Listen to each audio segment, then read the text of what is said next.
Alright, selamat kembali ke dalam podcast Wirausahawan, episod yang kedua bersama dengan saya Aman Fitri dan saya Ras Muhammad. Terima kasih kerana anda dah pun subscribe, dah pun tekan like, dah pun on notification. Itu yang penting, Cik Ras. Itu yang penting. Terima kasih kepada anda kerana dah bersama-sama dengan kami pada episod yang pertama dan juga season yang pertama.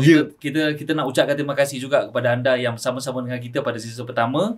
Dan ini merupakan season kedua, episod kedua. Alhamdulillah. Tahniah kepada anda yang telah pun menonton kami untuk episod pertama, season kedua.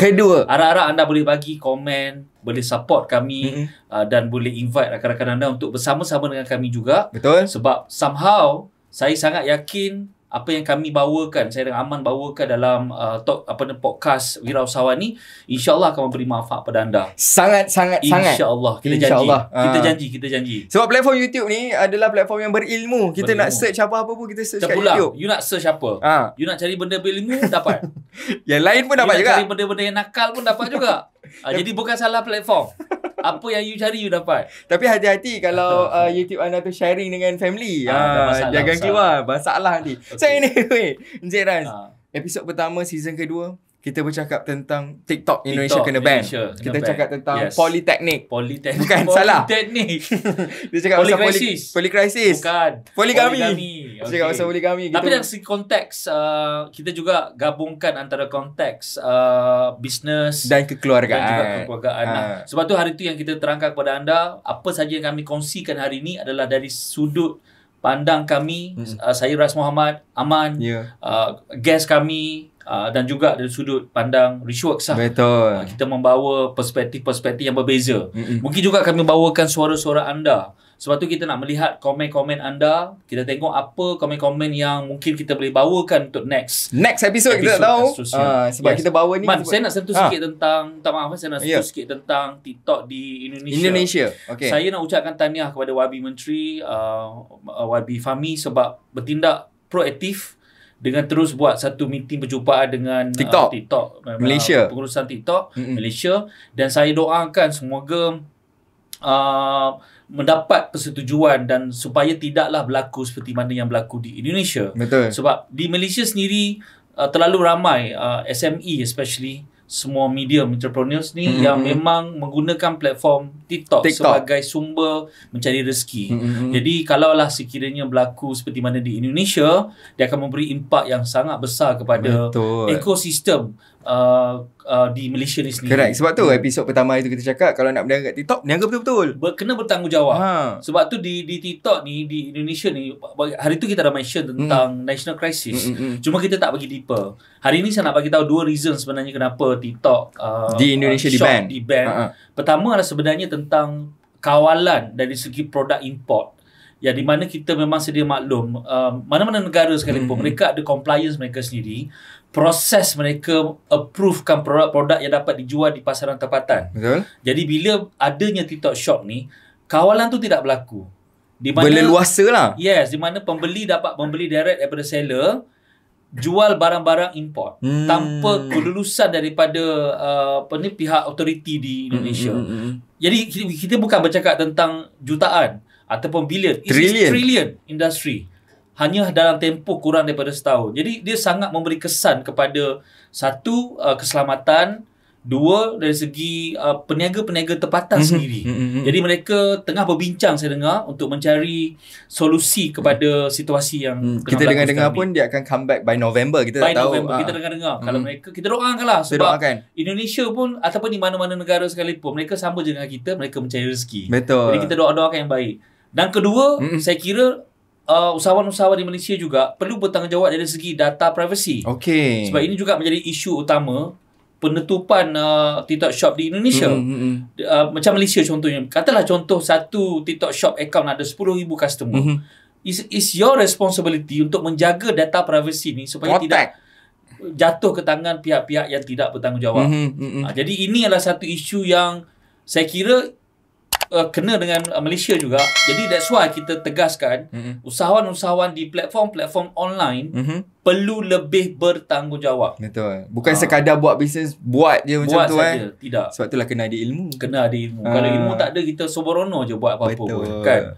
Okey Man, Awak excited tak? Saya sangat excited kali ni. Saya excited juga dan saya harap anda juga excited. Betul. Dengan episod kedua ni, insyaAllah. Banyak topik sebenarnya. Cuma sebelum kita invite guest kita kali ni, yang saya kira sangat... Dia pun main TikTok juga sebenarnya. Gila. Is a player. Is a industry player dalam TikTok. Bukan kata agak, usahawan yang ada nama dalam platform TikTok. Betul. Kita akan invite kejap lagi, insyaAllah. Cuma kita nak berbincang tentang isu apa sebelum ni? Sebelum tu, Man. Saya rasa kebelakangan ni lah, dalam minggu lepas kita dikejutkan dengan penutupan salah satu orang kata company ataupun company lah, syarikat airlines yang menawarkan khidmat penerbangan lah. Penerbangan di Malaysia, Taman Rendah. And baru saja beroperasi dan tiba-tiba ditutup. Masya-Allah. Dan orang kata macam kita lah dulu masa zaman PKP ramai yang kena lay off. Ini bila ekonomi semakin membaik, tiba-tiba ada lagi terjadi yang macam ni. Tapi kesalahan dia apa sebenarnya yang Cik Ras nampak? Okey, bagi sudut pandang saya lah kan, kita tidak mahu menyentuh tentang polisi. Betul. Kita tidak mahu menyentuh tentang governance. Kita nak menyentuh tentang growth mindset. Tentang business growth ataupun tentang kontek dari sudut bisnes saya percaya My Airlines ni sendiri mereka tidak berjaya menangani isu-isu yang mereka tengah hadapi bila bisnes sudah start growing. Sebab tiket yang terjual bukannya sikit, 20 juta. Betul. Dan melibatkan hampir 130,000 passenger kan? Bukan sikit.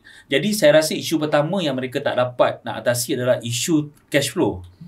Ini adalah satu benda yang juga saya kira usahawan-usahawan yang tengah growing, tengah ada sales yang banyak, anda perlu melihat cash flow ataupun cash management ni dari sudut yang lebih penting. Maksudnya ini satu benda yang serius.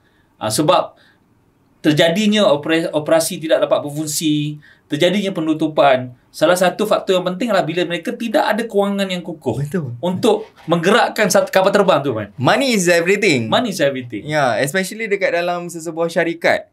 Sangat-sangat. Sebab kalau kita bercakap tentang My Airline ni, dia tutup secara sudden tiba-tiba. Tiba-tiba. Tak ada apa-apa notification dan sebagainya. Padahal kita tengok dekat berita, dia expand dia punya business, dia buka lagi hub di Bangkok contoh dia. Betul. So dah masuk ke international, bukan lagi domestic sahaja. Betul. And end up tiba-tiba dia tertutup macam tu sahaja. Macam tadi saya ada borak juga dengan Cik Ras. Cik Ras kata it depends on who leads the company.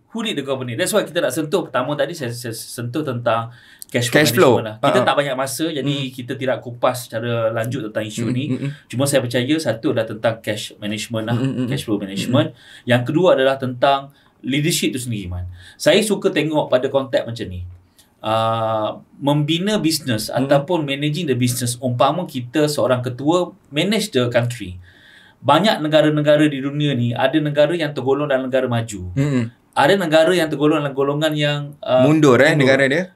Dia tak membangun lah, dia banyak isu dan sebagainya. Padahal negara dia ada banyak resources. Contoh mineral, komoditi, kan ada banyak. Kita tak nak sebut negara mana. Tapi itu point dia. Dia resources banyak. Tidak ada natural disaster dan sebagainya, natural disaster. Tapi mereka tidak boleh menjadi negara maju. Dia tak boleh membangun. Why? Sebab leadership memainkan peranan yang penting dalam membangunkan organisasi, sama ada sebuah perniagaan ataupun sebuah negara. Dan kita lihat Dubai sebagai contoh. Negara yang padang pasir, kering, desert.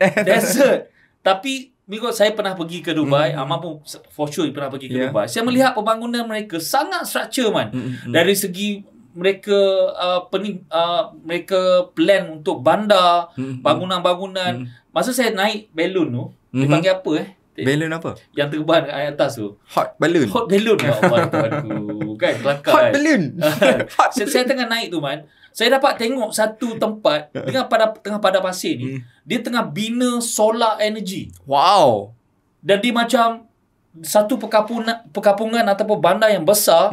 Di tengah bina ni. Dan this solar energy punya station akan generate energy kepada seluruh negara bandar dia. Dubai. Dan saya cakap, wow. Dia mengambil manfaat daripada cuaca di sana, panas terik. Tapi dia mengambil opportunity pendekatan adalah untuk membina supaya mereka ni ada solar energy ataupun tenaga elektrik yang tidak akan putus-putus. Betul. Saya cakap, wow, besar mat dia punya bandar. Dan kita melihat juga ada setengah-setengah tempat di tengah-tengah padang pasir ada kolam. Umpama macam tasik. And then saya pernah juga having conversation dengan salah seorang dia punya pegawai di sana. Dia cakap, in Dubai, kita bawa apa saja yang kita nak bawa. Anything possible. Kita angkut air, letak dalam tasik tu dan sebagainya. Jadi, poin yang saya cuba nak sampaikan kat sini adalah leadership ketua tu sangat penting. Dan kejayaan Dubai saya kira hari ini bukan atas sebab nasib, atas sebab vision, mission, azam seorang ketua itu sendiri. Dan dia tidak berlaku dekat negara-negara yang lebih banyak resources tapi tergolong dalam negara yang mundur. Sama juga business, my airline sebagai contoh. Saya kira mismanage ataupun leader tu sendiri tidak well planned, strategic thinking mungkin kurang. Itu menyebabkan mereka tidak dapat meneruskan perniagaan tersebut. Dan dia relate juga dengan peniaga-peniaga yang di bawah bimbingan Rishworks. Kita melihat usahawan-usahawan ni bila mereka grow because mereka fokus dan beri perhatian kepada education. Betul, itu sangat betul. Man, saya bagi satu contoh kat Aman. Katalah contoh tahun ni you dapat 1 million. Okay. Tahun depan you dapat 11 million ataupun 10 juta. Kalau you tak banyak ni perbezaan 100% ni. Bukan kata 1000% ni peningkatan kan. Kalau you tak improve knowledge you untuk manage that 10 million capacity yang besar tu, business you akan collapse anytime. Betul. Cash management you, leadership you, macam mana you dapat gather people together dengan you dan jadi support system yang kuat. Macam mana you layan, you organize, manage you punya stakeholder, supplier you punya pelanggan dan sebagainya. Macam ni beri perhatian kepada pelanggan-pelanggan yang sedia ada dan tanpa berhenti untuk acquire new pelanggan dan sebagainya. Jadi ini setengah-setengah orang dia tak boleh faham ni macam mana nak buat. Jadi that's why Rishworks alhamdulillah kita di Rishworks Datuk Wira sebagai kita punya mentor, beliau mengajar usahawan-usahawan untuk ada growth mindset. Betul. Growth karakter. Lebih tepat saya boleh katakan Datuk Wira ni mengajar secara holistik. 5, 10, 15 tahun ke depan. Sebab tu kita ada ramai usahawan yang dulunya startkan kita hanya ratusan ribu, ada yang jutaan juga, tapi sekarang dah grow ke level 50 juta, ada yang 100 juta. It's amazing. Satu proses yang bagi saya sangat menarik dan dia relate lah dengan apa yang tengah berlaku sekarang. Bila saya melihat, saya cakap, okay, dasar ni mesti 3 benda yang berlaku dekat My Airlines ni. Mismanage, cash flow, on the leadership, cash flow, dan juga dia tak jaga customer centric. Dia tak peduli. Dia punya tanggungjawab kepada sosial, kepada public, dia tidak menitik beratkan. Sebab tu dia buat apa dia buat dan dia memberi kesan kepada passenger tu, Man. Betul. Macam tadi contoh Cik Rais cakap kan. What if dalam 100 lebih ribu orang yang dah beli tiket tu, dia nak balik kampung because of dia nak tengok mak dia sakit. Betul. At the end of the day dia tak sempat tengok sebab mak dia meninggal. Itu saya sendiri saya meremang bulu kan. Saya punya imajinasi kalau saya berada dekat tempat tu, saya tak pasti apa saya buat. Mungkin saya pecahkan, saya tak pasti macam mana emosi saya. Betul. Dan kita nak ucapkan simpati kita kepada semua passenger-passenger yang terlibat dengan keadaan tu. Mereka bersabar. Betul. Salute pada mereka. Tapi walau bagaimanapun, saya juga nak ucapkan tahniah kepada airline-airline yang yang terus membuat tindakan, menawarkan tiket-tiket balik dan saya nak bagi kudos pada satu Menteri Pengangkutan kita juga. Lepas tu Malaysia Airlines memberi 50% off kepada passenger immediately. Yes. So saya rasa Asia. saya rasa dekat Malaysia ni kita adalah sebuah negara yang berganding bahu. Satu krisis berlaku, bila kita ada krisis kita bersatu. Semua turun. Bila ada krisis kita bersatu. Itu yang paling best sekali bagi saya lah, Encik Rai. Tapi bagi you, customer satisfaction tu is everything. Business you tak akan wujud bila customer you tak happy dengan you. Sebab tu saya kira salah satu benda yang Datuk Wira selalu tekankan pada usahawan-usahawan dan juga Rishworks, jangan layan pelanggan ni macam sampah. Correct. You got to give everything to your customer. Faham apa mereka nak, sediakan apa yang mereka nak, bagi solution daripada permasalahan mereka dan sebagainya. Sebab bisnes wujud sebabkan ada masalah yang created by manusia. Betul. Jadi kalau kita wujud sebab masalah manusia tapi kita tidak fokus memberi manfaat pada mereka dan selesaikan masalah mereka, maksudnya kita tak faham kenapa kita berniaga. Kita nak selesaikan masalah orang ni. Padahal bisnes wujud sebab nak selesaikan masalah manusia. Tapi bila kita berniaga, kita sombong dengan orang. Kita tak senyum dekat orang. Kita tak buat orang happy, gembira dengan kita. Dan kita tak buat customer tu gembira bila menggunakan servis kita. Jadi saya pun tak faham. At the first place, kau faham ke tidak kenapa kau pernah berniaga ni? Dia macam, aku dah dapat cukup lah. Macam tadi Encik dah cakap pasal monyet. Dapat bunga, dihancurkan. Dihancurkan lah. Habis. Jadi dia seolah-olah macam tidak dapat menghargai. Jadi my airlines ni, kita tak nak lah. Kita tak bersalahkan dia atau dan sebagainya. Ini adalah challenge yang mereka hadapi. Yang hopefully menjadi pengajaran kepada usahawan-usahawan lain kat luar sana lah. Mereka tidak menjaga. Kalaulah sekiranya kita tengok, we whatever reason, apa saja alasan, kalau mereka mementingkan customer satisfaction dan juga welfare customer, kebajikan customer, mereka boleh je umumkan dengan lebih memberi notis, so that orang ada option untuk beli tiket lain dan sebagainya. Bukannya hari kejadian tu aku tak boleh balik kampung sekarang ni. Mungkin ada yang contoh mungkin tak pernah pergi luar negara, memilih untuk pergi ke Bangkok sebagai contoh, dan dia habiskan segala duit yang dia ada untuk pergi ke trip Bangkok. Bawa family pula tu. Bawa family, dah plan macam-macam, dah excited, 10 tahun tak pernah pergi cuti, dah booking hotel, booking flight apa semua, tiba-tiba tak boleh pergi sekarang ni.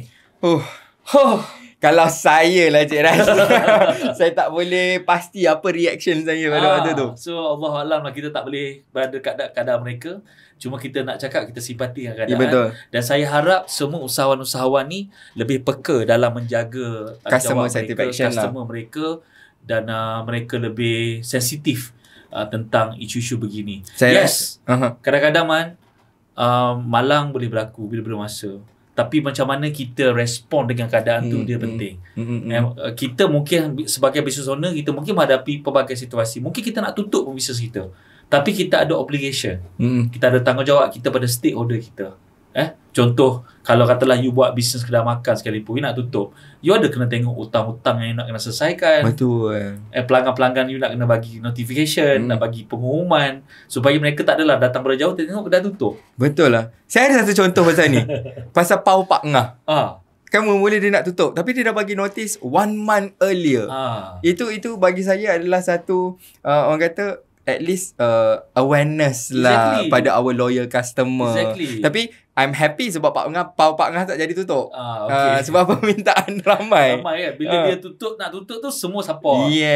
Saya ada pasal Airlines juga. Saya ada terbaca mereka punya press release mengatakan mereka minta maaf tak dapat mengelak ke situasi ini, dan mereka mungkin menyambung operasi dalam masa terdekat. You rasa public akan trust lagi tak? Tidak.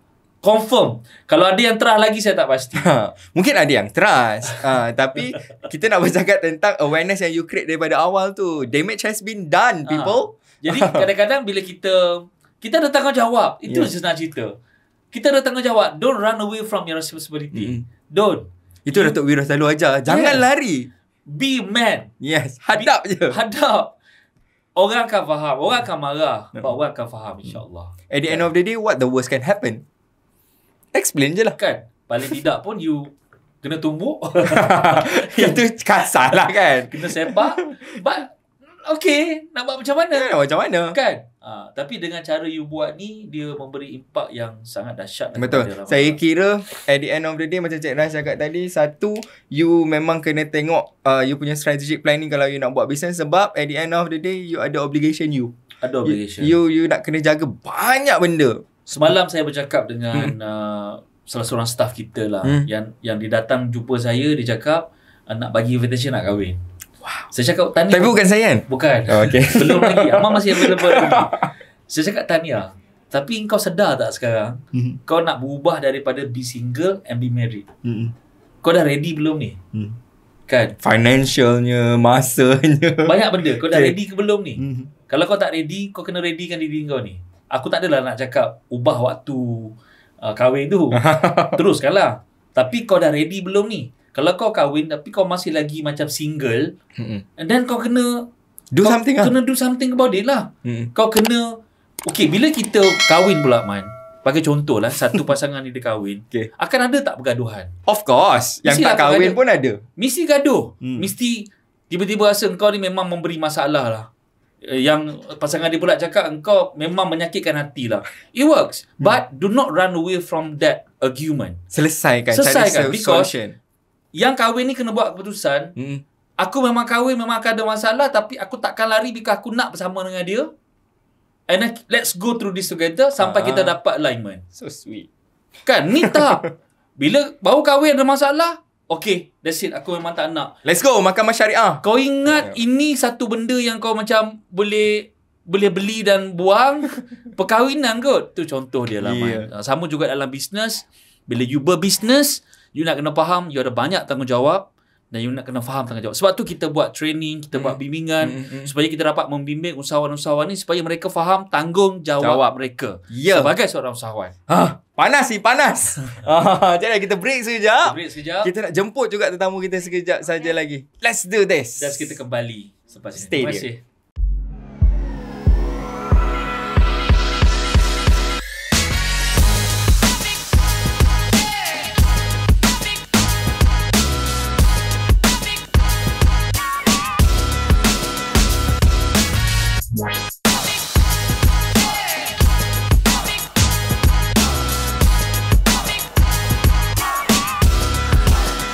Welcome back dalam podcast Wirausahawan. Tadi Cik Ras, kita dah cakap kita ada pemain TikTok bersama-sama dengan kita. Tadi berdua.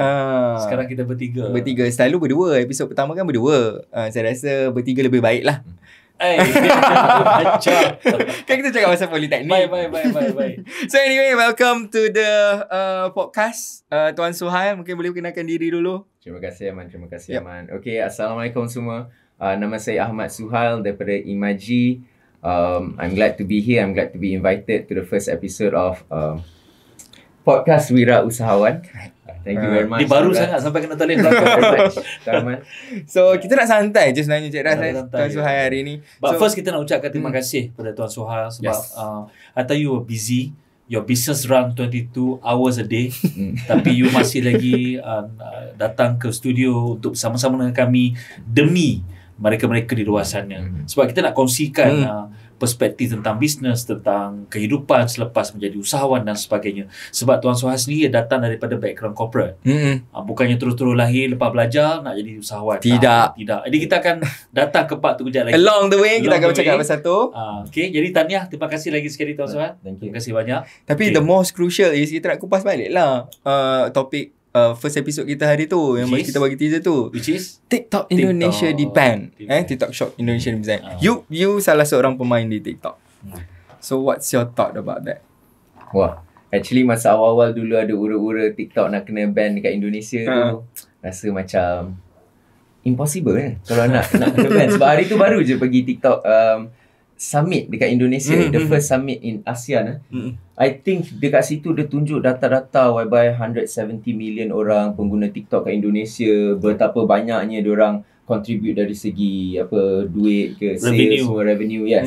So bila dengar plan diorang nak increasekan lagi budget untuk Indonesia semua, so bila benda tu datang, dia ada perasaan macam Indonesia kat sebelah benda ni kalau berlaku ni, maybe it can affect us as well. Lagi-lagi for my business yang mainly dekat TikTok.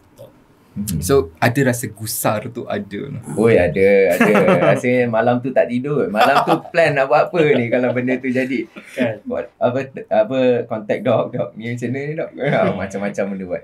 Tapi kita tengok macam tadi Cik Ras pun ada kongsikan, dia kata kita punya menteri pun dah berjumpa, YB kita dah berjumpa proaktif berjumpa dengan pengurusan TikTok Malaysia, berbincang. Sebab macam saya jelaskan juga tadi dalam kita punya opening, I think mereka TikTok Indonesia ni dia tutup atas sebab yang solid lah bagi saya.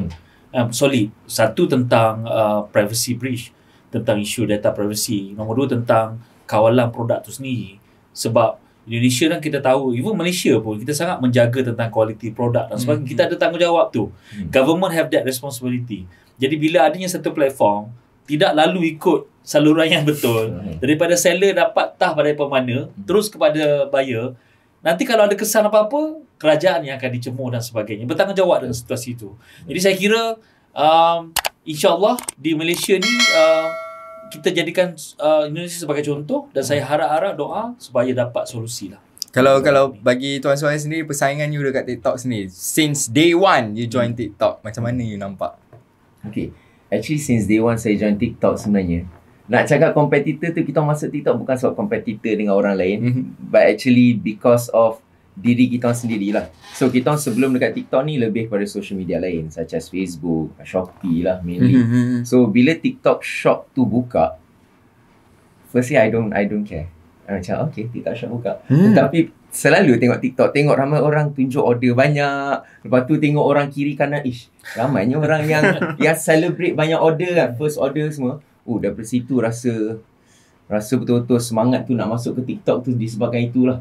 And then time tu I masuk Ritual, pergi ICM Bali. Lepas tu jumpa pula dengan title-title yang lain. Diorang pun share diorang punya journey dekat TikTok.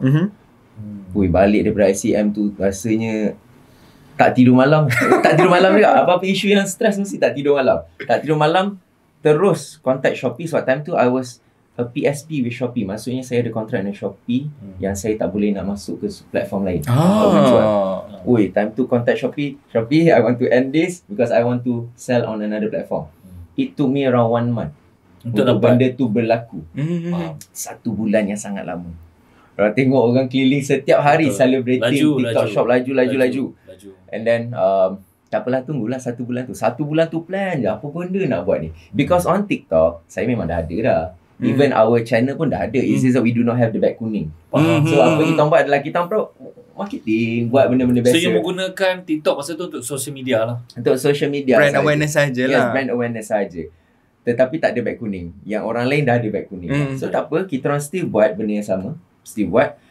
One day bila dah settle that 1 month period tu, terus buka TikTok Shop, wah, laju. Just say laju. Kita kembali pada momen yang laju ni. Tapi kita nak tukar balik sikit. Saya sendiri because kita tahu Tuan Suhail mula bisnes pada tahun 2021.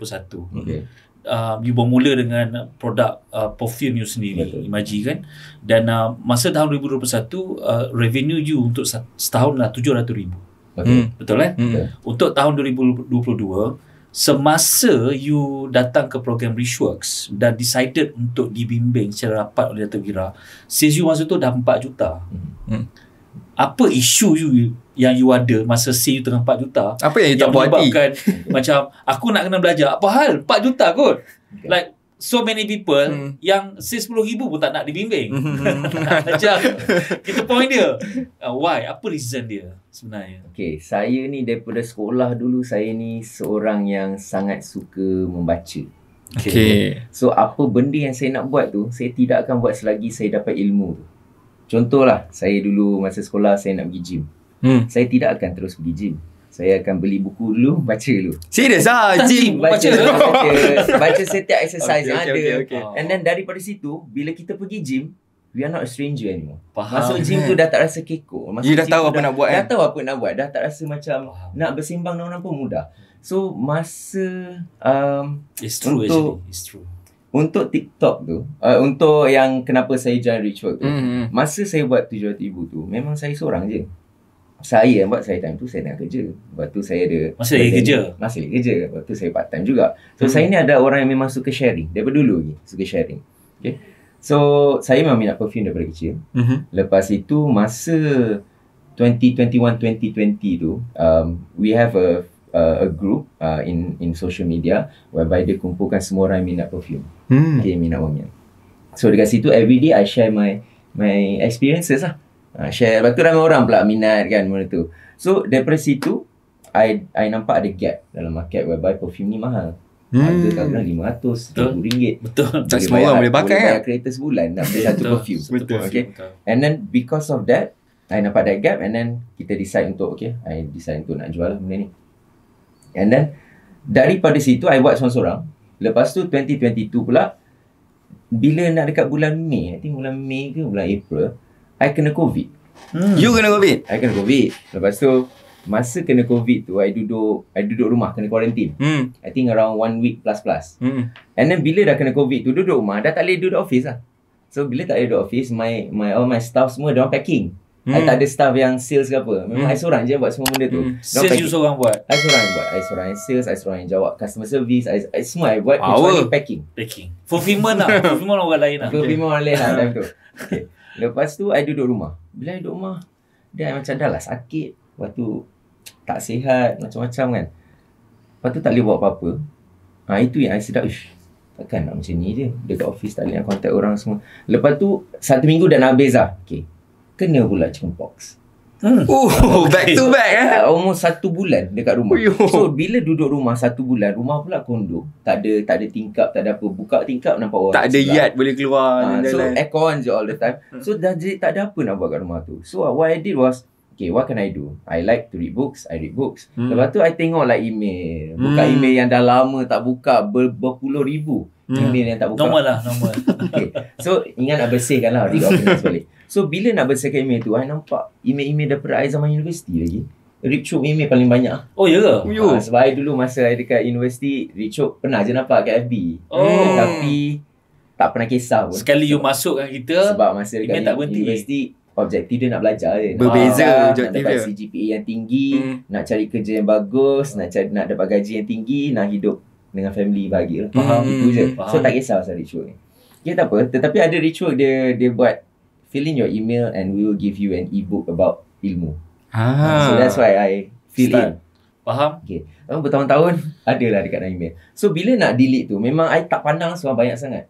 I tekan everything checkbox, I delete. I tekan everything, I delete. Tetapi ada certain topik yang menarik yang I cakap, okay kan ni, buka, baca. So slowly that topik-topik yang menarik tu I baca. Lepas tu macam terfikir, betul juga benda ni. I duduk rumah, I tak buat apa-apa. Lepas tu sampai bila I nak macam ni? Takkan kalau I tak ada my business mati. Kesedaran tu sampai lah. Tu. Sampai bila? Penat tau. Kerja seorang-seorang. Betul. Bisa seorang-seorang. Terfikir pula pasal family semua kan. Tu yang okay lah, I decide untuk dah tak pernah join Richwood, tak tahu apa yang dah buat. I terus, sebab I ni kalau I nak beli apa-apa, I suka beli yang paling premium lah. Paling premium. Kalau ada set 1, set 2, set 3, nak ambil yang paling tinggi. So sama juga macam Richwood, dia ada titanium. I research, ambil, ada titanium. Tak nak masuk yang lain. Nak masuk yang paling tinggi tu. Why not kan? Kita nak ilmu yang paling power, bukan nak yang biasa-biasa. So I register lah. And then bila I register tu, dapat you tak datang program-program live BBB ke nak ubah hidup ke tak ada. You call Richwood terus.